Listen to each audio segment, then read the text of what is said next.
नमस्कार, स्वागत है आपका हमारे इस YouTube चैनल पर। मैं मुनमुन श्रीवास्तव आपका हार्दिक अभिनंदन करता हूं।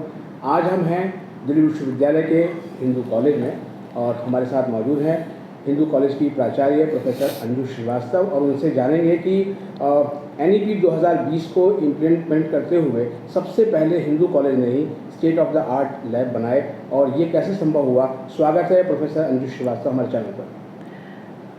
थैंक यू मुनमुन जी। बहुत आपने बड़ा इम्पॉर्टेंट सवाल पूछा है और जो बहुत ही आज के टाइम के लिए बहुत इम्पॉर्टेंट रेलेवेंट है। जहाँ तक आपने NEP 2020 की लागू करने की बात करी, बिल्कुल हम लोगों के कॉलेजेस ने, दिल्ली यूनिवर्सिटी ने इसको इम्प्लीमेंट किया। 2021 से ही हम लोगों ने इसको लागू करवा दिया और इसकी शुरुआत हो गई। जो चौथे साल में या बीच में भी, सेकेंड और थर्ड ईयर में भी जो NEP की पॉलिसी के हिसाब से जो उसके मैंडेट्स हैं, उन मैंडेट्स में रिसर्च और लैब और स्किल एनहांसमेंट, स्किल से रिलेटेड, हैंड्स ऑन से रिलेटेड, प्रैक्टिकल से रिलेटेड बहुत ही ह्यूज कंपोनेंट है। काफ़ी महत्वपूर्ण भूमिका निभा रहे हैं ये सारे प्रैक्टिकल्स और हैंड्स ऑन स्किल्स। तो बहुत ही एक संयोग की बात है कि इससे पहले ही कॉलेज में NEP 2020 के आने से पहले हमारा जो मैनेजमेंट है, जो हमारी गवर्निंग बॉडी है, उसने जब फ्यूचर प्लानिंग के लिए अपने एक डॉक्यूमेंट तैयार किया, विज़न 2030 था वो, विज़न 2030, जिसमें कुछ इंफ्रास्ट्रक्चर पर ध्यान देते हुए एकेडमिक ब्लॉक्स और लेबॉरेटरीज़ पर बहुत ज़्यादा ध्यान दिया गया। तो जो रेगुलर रूप में जो रेगुलर क्लासेस के लिए लेबॉरेटरीज़ चाहिए, उनमें हमारा इजाफ़ा हुआ। ये हमने कोई 2018 से 17-18 के आसपास से हमने कार्यक्रम शुरू कर दिया था कंस्ट्रक्शन का। इसी के साथ जो एक बहुत ही आउट ऑफ द बॉक्स जिसे हम कहेंगे, जो लकीर से हट के जो हमारा कॉलेज ने सोचा, वो था एक डेडिकेटेड रिसर्च सेंटर। और रिसर्च सेंटर के बारे में इसलिए सोचा गया क्योंकि एक बहुत इम्पॉर्टेंट पहलू है अपनी कॉलेज लाइफ का, जिसमें बच्चे जब आते हैं और स्कूल से पढ़ के, तो उन्हें बहुत सी बातों की कोई क्लैरिटी नहीं होती। बहुत ही फॉर्मेटिव ईयर्स उनके तब बनते हैं जब वो कॉलेज में घुसते हैं, क्योंकि उन्हें बहुत एक्सपोजर चाहिए और उनका फ्रीडम नहीं होता स्कूल में। कॉलेजेस में आके उनको अपने सोच की, अपनी आज़ादी है कि हम कहाँ जाएं, क्या करें, कैसे करें। तो उस आज़ादी के लिए अच्छी तरह से वो हैंडल कर पाएँ, ज़िम्मेदारी से अपनी आज़ादी हैंडल करें, उसके लिए उनको तरह तरह के एवेन्यूज़ के साथ उनका एक्सपोजर हमारा मैनेजमेंट और हमारे टीचर्स और हमारे बाकी जो भी सपोर्ट सिस्टम है, उन्होंने सोचा कि होना चाहिए ये, कि हमें और तरह से इनको एक्सपोजर मिले। तो उसी एक्सपोजर के चलते हम लोगों ने रिसर्च सेंटर के बारे में सोचा और हमने शुरुआत करी 1 फ्लोर से, लेकिन आज की तारीख में हमारे पास 5 फ्लोर्स पर ये रिसर्च सेंटर है। 50,000 स्क्वायर फुट का इसका एरिया है और 20 के करीब लैब्स हैं इसमें। ना सिर्फ साइंस के लिए, स्टूडेंट्स के लिए हैं लैब्स, वो सोशल साइंसेस, ह्यूमैनिटीज़, सबके लिए वो लैब्स अवेलेबल हैं। सबके लिए डेडिकेटेड रिसर्च के लिए लैब्स हैं। तो ये हम लोगों ने सोचा 18 के आसपास, लेकिन इसका जब ये लागू हुआ NEP 2020, तो हमारे पास ऑलरेडी ये तैयार थी चीज़ और हमारे को इसका काफ़ी एडवांटेज रहता है। काफ़ी हमें उससे स्पेस की इशू नहीं है। इक्विपमेंट हमने बहुत सारे लिए, साइंसेस में बिना इक्विपमेंट के कोई काम नहीं हो सकता। तो बहुत कॉस्टली इंस्ट्रूमेंट्स भी हमने लिए हैं, सब रिसर्च रिलेटेड एडवांस्ड इंस्ट्रूमेंट्स हैं।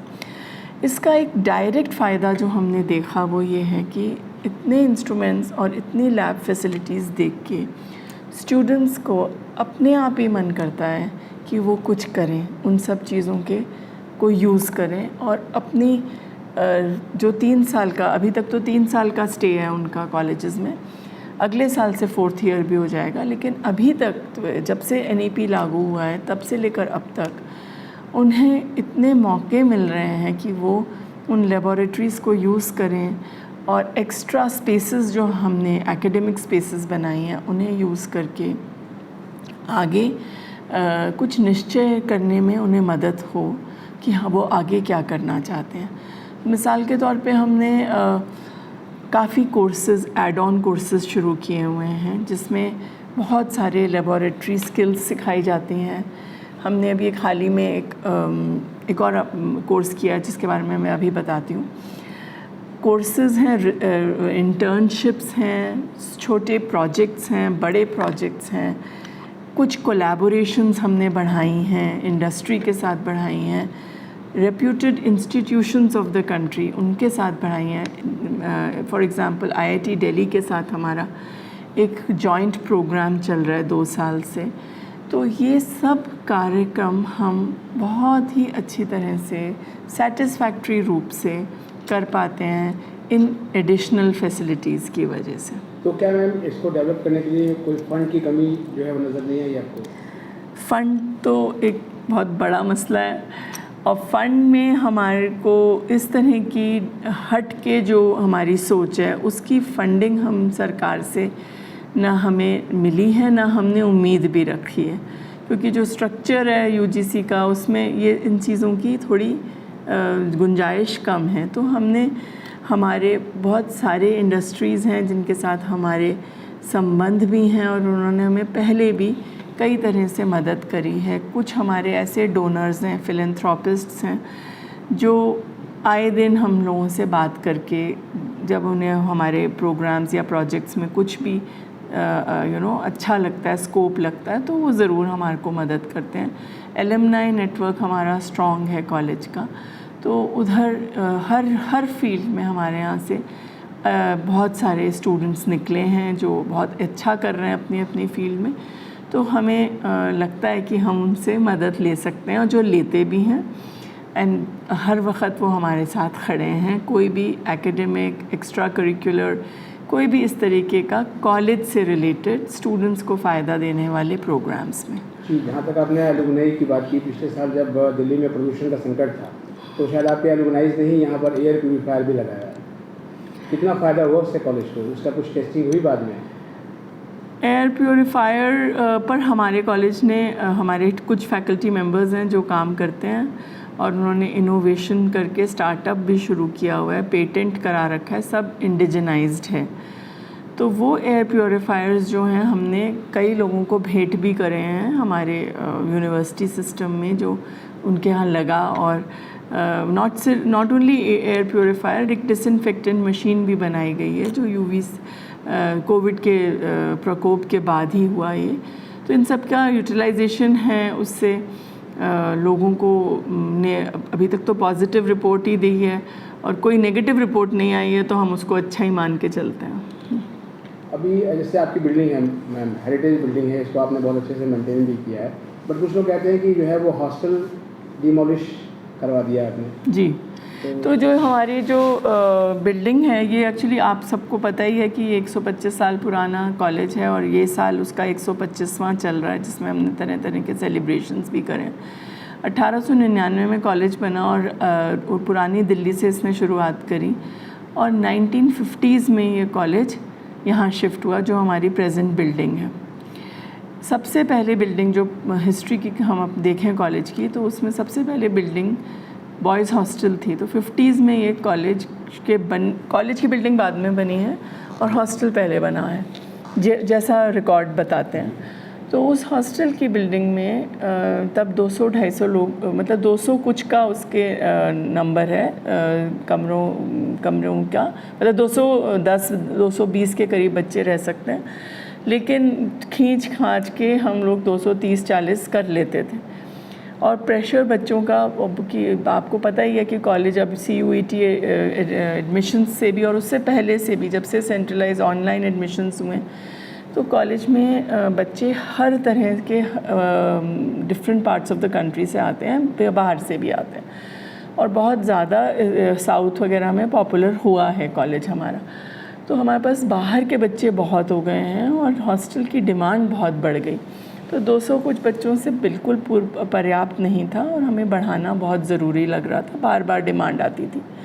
और इसके साथ साथ 1950-51 की बनी हुई इस बिल्डिंग तरह तरह से मेंटेनेंस में हमारा बहुत पैसा मांग रही थी। ग्रांट भी बहुत कम आती है यूजीसी से, मेंटेनेंस ग्रांट जो आती है वो सिर्फ ज़्यादातर सैलरी में ही पूरी पड़ती है, रिपेयर वगैरह वर्क नहीं हो पाता। तो हमने कई बार रिपेयर किए और काफ़ी पैसा हमने लगाया, लेकिन हर 6 महीने में कहीं ना कहीं से एक जगह की ठीक करते थे तो दूसरी जगह की प्रॉब्लम आ जाती थी। तो कंटिन्यूस मेंटेनेंस सस्टेनेबल नहीं था और आर्किटेक्ट और इंजीनियर्स ये सारे लोग हमें यही समझाने लगे कि आपको अगर नंबर बढ़ाना है कमरों का और आपको ज़्यादा फैसिलिटी ये वाली सबको एक्सटेंड करनी है तो इस बिल्डिंग के ऊपर तो बन नहीं पाएगी, वो बहुत अनसेफ हो जाएगा, इसलिए आपको नए सिरे से सोचना पड़ेगा। इसी कारण से हमें हॉस्टल डिमोलिश करना पड़ा और अब हमने एनबीसीसी को ये प्रोजेक्ट दे दिया है और बहुत जल्दी इस महीने में इनका टेंडरिंग का काम ख़त्म हो जाएगा और उसके बाद हमारा काम कंस्ट्रक्शन का बॉयज़ हॉस्टल का शुरू हो जाएगा। तो मैम जब अभी नया सेशन शुरू होगा तो उसमें हॉस्टल फैसिलिटीज़ होगी स्टूडेंट के पास? इस वक्त नहीं होंगी, 2024-25 में नहीं होंगे, 26 में हम शुरू करने की पूरी उम्मीद रखते हैं।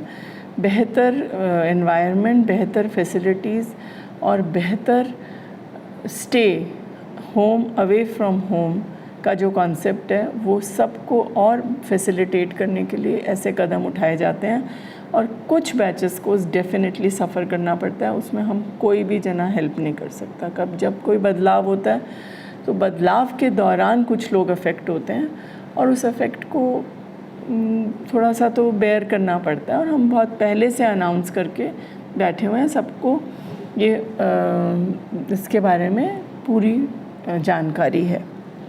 आपने कहा मैम कि सीयूटी की वजह से जो है वो साउथ में भी आपका कॉलेज काफ़ी पॉपुलर हो गया है, तो सीयूटी को आप कैसे देखते हैं? क्या पूरा डेमोग्राफी चेंज हुई है पिछले 2 साल में जिस तरह का स्टफ आ रहा है? जी, एक्चुअली मुनमुन जी ये CUET से तो रिलेटेड नहीं है, ये जो मैंने बोला उससे पहले जो सेंट्रल एडमिशन्स होते थे जिसमें कट ऑफ्स पे चलता था, तो कट ऑफ्स में आपने ज़रूर नोट किया होगा कि हाई स्कोरर्स साउथ से बहुत आने लगे थे। कुछ रीजन्स ऐसे थे, तेलंगाना है, आंध्र प्रदेश है, केरला है, इनमें बच्चों ने के बहुत हाई मार्क्स आते थे बोर्ड एग्ज़ाम रिज़ल्ट के। तो क्योंकि सेंट्रल यूनिवर्सिटी है और सबको दिल्ली पसंद भी है, आना अपना फ्यूचर देखते हैं वो दिल्ली से, तो हिंदू कॉलेज की परसेंटेज भी ज़्यादा जाती है कट ऑफ्स में, तो यहाँ से बच्चे बहुत आए हमारे पास उस पीरियड में। CUET में क्या रीजन स्पेसिफ़िक रहा या नहीं रहा, इस पर अभी हमारे कुछ बच्चों ने और टीचर्स ने मिलकर एक प्रोजेक्ट शुरू किया है कि इसकी एनालिसिस चल रही है, तो इसके बारे में मैं कह नहीं पाऊँगी, लेकिन जो मैं जनरली बच्चों से इंटरेक्ट करती हूँ तो मुझे हर प्रांत के बच्चे दिखाई देते हैं। तो CUET के आने से जो उम्मीद भी थी कि यूनिफॉर्मिटी ज़्यादा बढ़ेगी, कि हमारे को ये जो मिक्सचर है, जो ऑलरेडी हेट्रोजेनस मिक्सचर है, वो उसमें भी कुछ ऐसा एक वो पलड़ा ऐसा वाला सिस्टम नहीं होगा कि इस प्रांत का पलड़ा भारी है उसका नहीं है।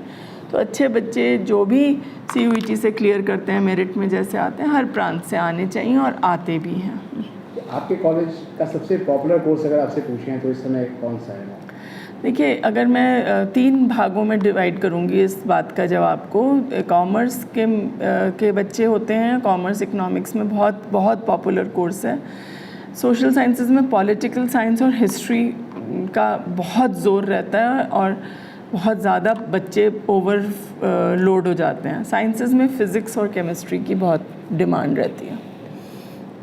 एक चीज़ और भी है मैम कि CUET का रिज़ल्ट, जिस समय हम लोग बात कर रहे हैं, अभी तक CUET UG का रिज़ल्ट नहीं आया है और एक बहुत बड़ा मैच क्रिएट हो गया है। ये माना जा रहा है कि सेशन बहुत लेट होगा, उसको कैसे देखेंगे बीइंग ए प्रिंसिपल?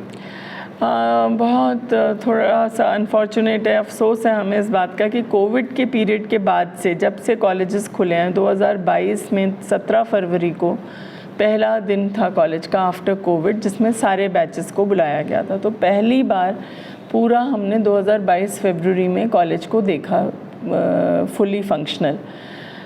अब जब वो शुरू हुआ तब अलग अलग बैचेस पे सब चल रहे थे अलग अलग टाइम पीरियड में, तो वो जो बैकलॉग पेंडेंसी थी सबको मिला जुला के एक साथ ही चलाने वाली, वो पहला मौका आया था इस 24-25 के सेशन में कि हम लोग सारे बैचेस को एक साथ चला सकेंगे।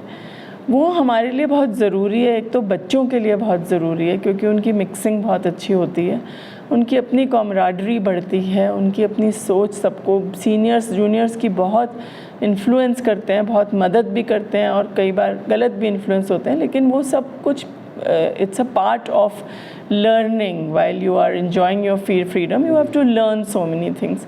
तो वो सारी चीज़ें का अभाव है। अब फिर सेकेंड और थर्ड ईयर के लिए हम 1 अगस्त से खुलेंगे और जब भी रिज़ल्ट आएगा, रिज़ल्ट के बाद एलोकेशंस होंगे, तो इजीली मुझे जो फीलिंग है 1 महीना अभी हमारा डिफ़र तो करेगा ही करेगा। अब ऐसे सिचुएशन में सारा सिस्टम हिल जाता है। एग्ज़ामिनेशन हिलता है सबसे पहले, सब अलग अलग टाइम पे इनके कोर्सेज़ ख़त्म होंगे तो उसी हिसाब से उनके एग्ज़ामिनेशन होंगे, उसी हिसाब से ज़्यादा लंबा पीरियड एग्ज़ामिनेशन को मिल जाएगा और एग्ज़ामिनेशन के साथ साथ इवैल्यूएशन को ज़्यादा टाइम लगेगा।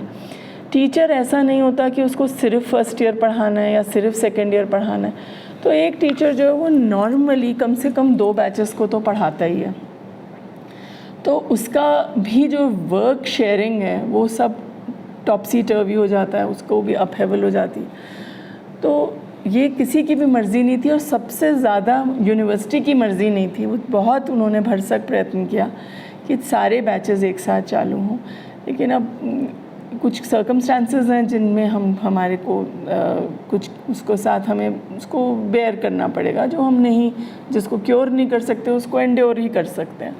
ऐसी सिचुएशन में हमारा पूरा साथ रहेगा यूनिवर्सिटी एडमिनिस्ट्रेशन के साथ और हम फिर भी जो बेस्ट कर सकते हैं वो करेंगे। मैं पर्सनली और मेरा कॉलेज इसी थ्योरी पे करता आ रहा है काम कि जो मजबूरी, जो सर्कमस्टांसेस होती हैं वो अगर हम ऐसे ही कमेंट करें तो उसका कोई सेंस नहीं है।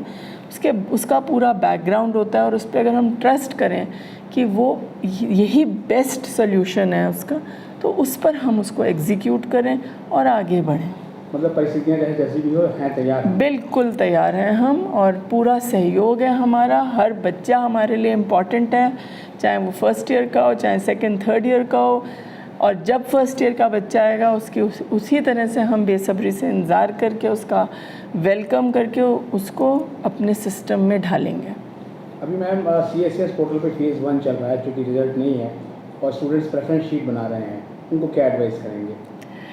मैं उन्हें ये एडवाइस करूँगी कि आप अपने हुनर पर विश्वास रखें, अपनी कैपेबिलिटी पे विश्वास रखें। अभी आपका ये पीरियड एंग्जाइटी का है क्योंकि आपको बहुत जानने की उत्सुकता है, जिज्ञासा है और कई बार संयम खो देने की ऐसे मौके हैं कि आपको लगेगा कि ये क्यों हो रहा है आपके साथ, ऐसा हमने क्या किया कि हमारे रिज़ल्ट ही नहीं आ रहा है, हमें पता ही नहीं चल रहा। हम बिल्कुल आपकी बात को समझते हैं और ये बहुत पीरियड मुश्किल है निकलना, लेकिन इस मुश्किल पीरियड के बाद अच्छा पीरियड आएगा। कोई भी मुश्किल या गलत पीरियड हमेशा के लिए नहीं होता, उसके बाद अच्छा टाइम आता है। ये साइकिल है, इस प्लैनेट पे यही साइकिल है, यही लाइफ की साइकिल है। और जब आप आएंगे हम आपको बहुत अच्छे से वेलकम करेंगे। आप हमारे लिए बहुत बहुमूल्य हैं और आपके जो पॉसिबल आपकी सोच है उसके बियॉन्ड भी आपको करने की आज़ादी मिलेगी। और आप इस पर बस अपना पर विश्वास रखिए और बहुत NEP के अंडर बहुत चीज़ें ऐसी हैं जिसमें आपको अपना सेटिस्फैक्शन मिलेगा कि हाँ, हायर एजुकेशन में हमने कुछ कमाया और हमारे अपनी डायरेक्शन को ढूंढा और मिली और आगे करने का मौका मिला। बहुत बहुत धन्यवाद मैम हमें समझ देने के लिए और स्टूडेंट्स को इतनी अच्छी एडवाइस के लिए। Thank you very much. नमस्कार।